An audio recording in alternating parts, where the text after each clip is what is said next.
Hugo, Estrella, Steven, Émilie, Corentin, Pernelle, Gabriella et Clément sont des élèves en CAP métier de l'agriculture de la maison familiale rurale de Aussy, dans le département du Nord. Dans cette première saison du podcast de la MFR Aussy, vous allez entendre leur autoportrait, leur histoire et leur choix de formation, l'alternance et l'agriculture. Ce projet s'inscrit dans un contexte pédagogique transversal autour de l'expression écrite et orale dans le cadre de cours de français et éducation socio-culturelle, car ces adolescents ont des choses à dire qui vous intéresseront sûrement. Dans ce 4e épisode, vous allez entendre l'histoire de Émilie.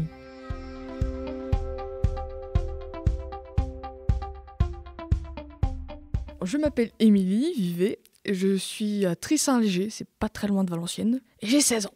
Et tes parents, ils vivent avec toi ? Ma mère, oui, mon père est décédé il y a 1 an. D'accord. Et ta mère, qu'est-ce qu'elle fait comme travail ? Elle est pompier volontaire, elle était en CDD, elle surveillait des personnes handicapées le soir, veilleuse de nuit. Et là, elle va faire une formation pour brancardier, il me semble. Alors, en primaire, ça se passait plutôt bien. Début CM1, je me suis fait harceler par une prof, parce que j'ai une maladie Osgood-Schletter, qui est en voie de guérison. C'était pas toléré des personnes différentes, notamment en fauteuil roulant. Du coup, l'ascenseur était réservé aux professeurs pour le matin au café, et moi, j'étais en train d'attendre toute seule dans la récréation, en attendant que quelqu'un décide de peut-être venir me le chercher. En fait, c'est les tendons qui ne suivent pas du tout les os, et notamment le cartilage, et du coup, ça enlève le cartilage et ça se régénère en même temps. Et du coup, ça fait très très mal. Je suis toujours privée de sport, mais bon. Bah déjà, tu n'es plus en fauteuil roulant. Ouais, ça, c'est mieux, ça. Dans notre ville, on avait primaire, maternelle et collège, et les 3 n'étaient absolument pas adaptés pour des personnes qui étaient handicapées. Et pour aller le matin quelque part où les gens nous regardent tout le temps avec des yeux comme si on était un singe dans une foire, au bout d'un moment, c'est lassant. Et aussi parce que les adultes n'ont pas la même conception des enfants qui sont en fauteuil roulant. Pour eux, c'est des incapables, ils sont forcément obligés d'être nourris à la cuillère. Alors qu'on sait se débrouiller, hein. Faut juste nous appeler l'ascenseur et puis après on se débrouille. Hein. Il y avait des jours où ça allait dans l'ensemble, où je m'occupais pas trop de ce qu'ils me disaient ou quoi. Puis après, ça a été avec d'autres personnes qui ont décidé d'être stupides. En fait, sur les fauteuils roulants, il y a 2 freins. Et les personnes, ils couraient devant moi, ils m'enlevaient les freins. Ils freinaient à ma place. Il y a un moment donné, j'ai décroché. Et puis j'ai commencé à essayer de reprendre tout doucement. J'avais un prof particulier qui devait venir à la maison parce que je m'en sortais pas dans les cours. En plus, dans la classe, il n'y avait pas toujours des gens très intelligents. Et malheureusement, c'était des gens que j'ai suivis depuis la maternelle. Parce que c'était toujours une sorte de... C'est une ville, mais tout le monde se connaît. Après, je me dis, dans le pire des cas, je les reverrai plus. Hein. Ils continuent de m'embêter et je vais pas faire les mêmes branches qu'eux parce que eux, c'était souvent des choses pas manuelles. Ils étaient plutôt dans l'intellect, alors qu'ils avaient... Moi, je trouvais qu'ils n'avaient pas les capacités.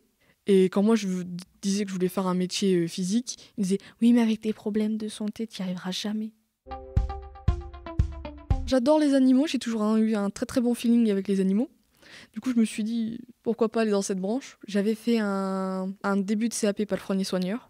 Malheureusement, j'ai dû arrêter à cause de mon genou qui a lâché en plein travail. Du coup, j'étais en arrêt maladie et je venais de perdre mon père en même temps. Du coup, mon père pouvait plus me déposer le matin au travail. Et comme c'était beaucoup trop loin pour moi, ma mère a dû me mettre dans un, entre guillemets, lycée voie de garage. Donc au début, j'étais en transport logistique, il me semble. Je lui ai demandé à changer de là. Et comme il n'y avait plus beaucoup de place dans leur lycée, ils m'ont dit c'est pas grave, je vais aller en commerce. Ils m'ont sorti des formules de mathématiques que j'avais l'impression de lire du chinois. Du coup, je me suis dit on va aller voir maman, on va lui dire, je me barre de là.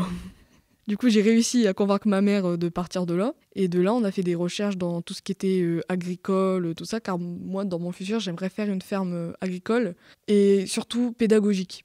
Parce que les enfants, je pense que c'est bien de les éduquer de plus petits pour qu'ils puissent après avoir quand même des souvenirs de ce qu'on avait vu plus tard. Et comment tu as entendu parler de la MFR ? Par pur hasard. Je devais aller au Quénois pour faire une inscription en bac pro. Et il n'y avait plus beaucoup de place, puis c'était un enseignement, un CAP à l'année. Et ça ne m'intéresse pas énormément. Alors le monsieur nous a dit, écoutez, j'ai un ami qui est prof de l'autre côté à la MFR, je vous conseille d'y aller. On y a été, et moi j'étais toujours partie pour faire un bac pro. Monsieur Sylvestre m'a convaincue de venir en CAP, et j'adore vraiment ma classe de CAP, et je trouve que c'est un prof qui explique très très bien ses cours. Souvent quand on arrive le matin à la MFR, on dépose nos valises tout devant. Et généralement, le matin, surtout le lundi, on a les cours basiques. Français, histoire, maths, vraiment des trucs basiques. Les profs, ils n'ont pas la même manière de dire que les autres profs que j'ai déjà connus, parce qu'ils expliquent vraiment comme s'ils parlaient à leur enfant. C'est pour ça que c'est familial. On a vraiment l'impression d'être bien accueillis, qu'ils nous expliquent bien. Et aussi parce que souvent, on va dans les ateliers, et c'est vachement bien pour faire de la théorie, ce qu'ils nous font voir en cours, et après tout de suite faire la pratique. La dernière fois, on était parti planter des framboisiers. Des framboisiers. Et c'est quoi ton cours préféré ici ? L'histoire, je dirais. J'ai toujours adoré l'histoire. Le problème, c'était les profs qui me posaient problème. C'était pas la matière, parce que la matière en soi, elle est bien. On apprend le passé, on apprend plein de choses. Et le problème, c'est la manière d'expliquer des professeurs. Ils expliquent pas toujours très très bien.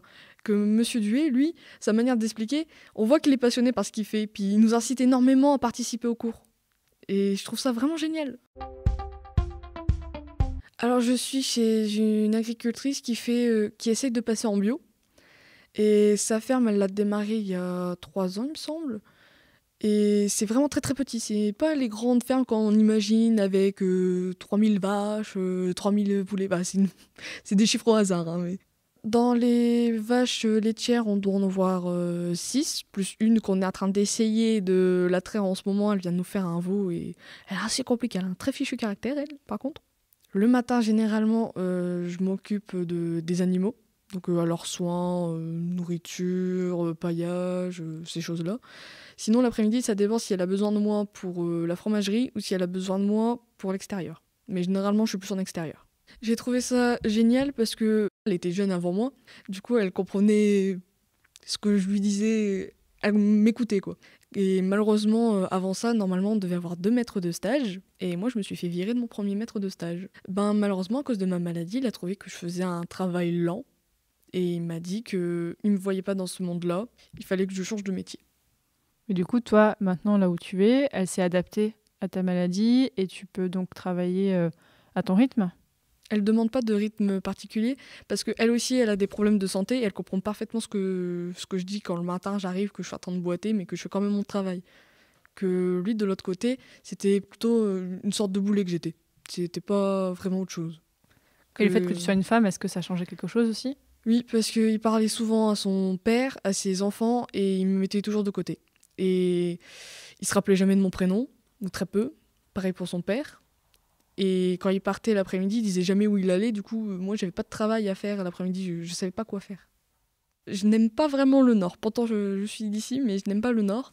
Et j'aimerais partir dans le Périgord. J'adore cette région. Et j'aimerais faire ma ferme pédagogique là-bas.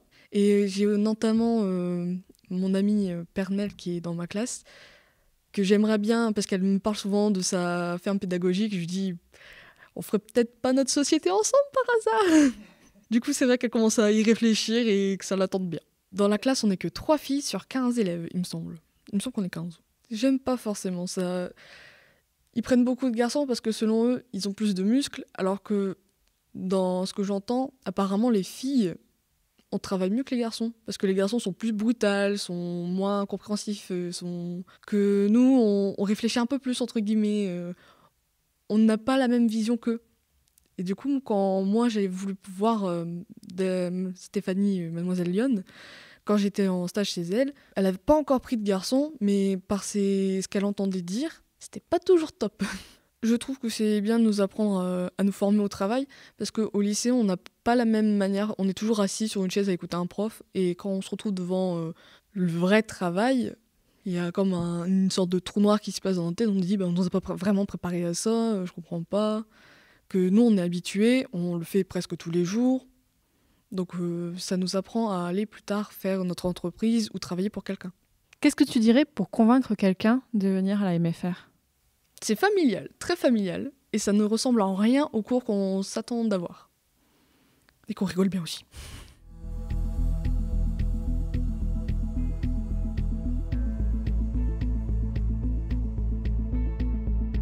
Vous venez d'écouter un épisode de la première saison du podcast de la MFR aussi.